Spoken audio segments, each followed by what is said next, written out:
ID सारी unsee है। ऊपर करो आईडी। आप रूप पर जा रहे हैं। देखिए, मेरी पीड़ित परिवार से बात हुई थी तब मैं झारखंड में था।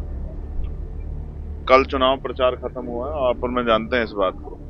झारखंड, महाराष्ट्र और यूपी का जो उपचुनाव है तो हम लोग छुट्टी नहीं रखते हैं। मैंने परिवार से वादा किया था जैसे ही मैं चुनाव प्रचार से फ्री हो जाऊंगा, ये ताकत बनेगी तो जुल्म होना अपने आप बंद हो जाएगा। तो हम ताकत बनाने का काम कल तक का हमारा था। आज मैं सुबह ही वहां से निकला और आज परिवार से जाकर मिलूंगा। अभी तक क्या कार्रवाई हुई, अधिकारियों से बात करूंगा। उस दिन मेरी सभी अधिकारियों से बात हुई थी। नामजद आरोपी कितने गिरफ्तार हुए, इस घटना का मुख्य वजह क्या है, परिवार को जो मुआवजा मिलना था उसमें क्या सरकार का रुख है, कार्रवाई क्या हुई है, भविष्य में ऐसी घटना ना हो उस पर सरकार का, एडमिनिस्ट्रेशन का, पुलिस का क्या रुख है, ये सब जानने का विषय है। तो आज मैं जाऊंगा, पहले परिवार से मिलूंगा, फिर मीडिया साथियों के साथ सब चीजें शेयर करूंगा।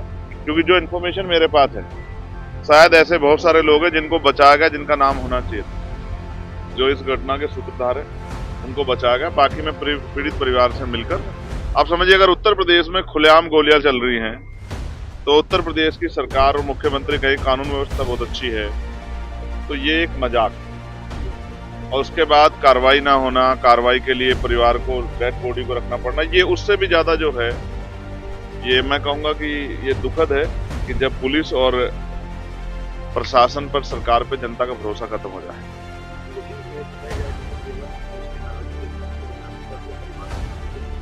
अब जाके पता लगेगा। मगर आप सोचो, इनकाउंटर करने की नौबत क्यों आन पड़ रही।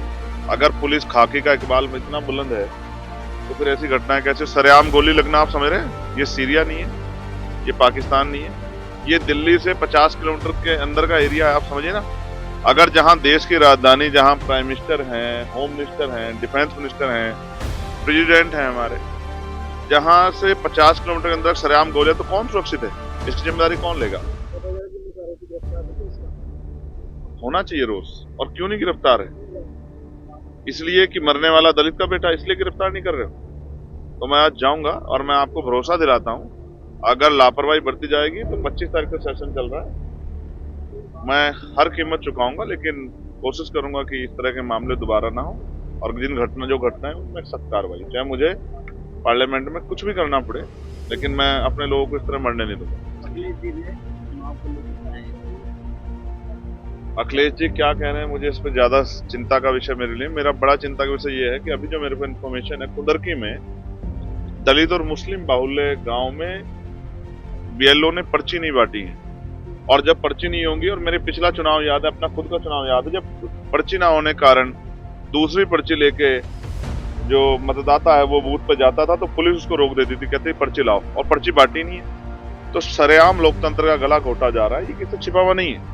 चाहे मीरापुर हो, चाहे गाजियाबाद हो, चाहे कुंदरकी हो, हर सीट पे आजाद समाज पार्टी मजबूत चुनाव लड़ रही है। शायद ये भय है जिसके कारण जो है एडमिनिस्ट्रेशन और पुलिस जो है इस तरह की कार्रवाई को अंजाम दे रही है। और मुझे लग रहा है चुनाव आयोग शायद जो है वो गहरी नींद में है, उनको दिखाई नहीं दे रहा। मैंने चुनाव आयोग को लेटर लिखा कि इस पत्र को पढ़ के आप इसका संज्ञान लीजिए। शायद अभी चुनाव आयोग सोया हुआ है, उसको दिखाई नहीं दे रहा है, लेकिन अगर कल जब मत पड़ेगा, इसी तरह की कार्रवाई हुई, तो मैं आपको विश्वास दिलाता हूं कि हम पीछे नहीं हटेंगे। हम फेयर चुनाव के लिए, जो संविधान का मंशा है कि फेयर चुनाव हो, निष्पक्ष चुनाव हो, उस निष्पक्ष चुनाव कराने के लिए अगर हमें आंदोलन करना पड़ा तो हमने अपने साथियों को कह दिया कि हम आंदोलन के लिए तैयार हैं।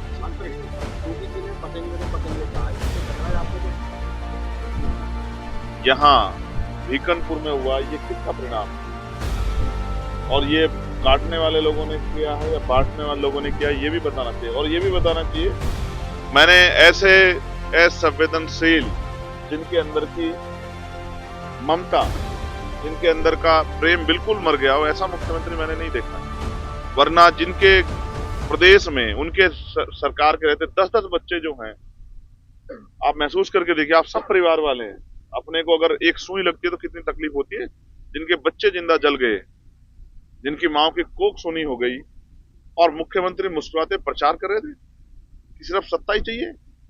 उन परिवारों से मिलने का, उनके आंसू पूछने का समय नहीं लगा मुख्यमंत्री को। उनके लिए दो शब्द कहने का समय नहीं लगा। जांच करा रहे हो, कौन सी जांच करा रहे हो? आप ही की सरकार में तो हो रहा है।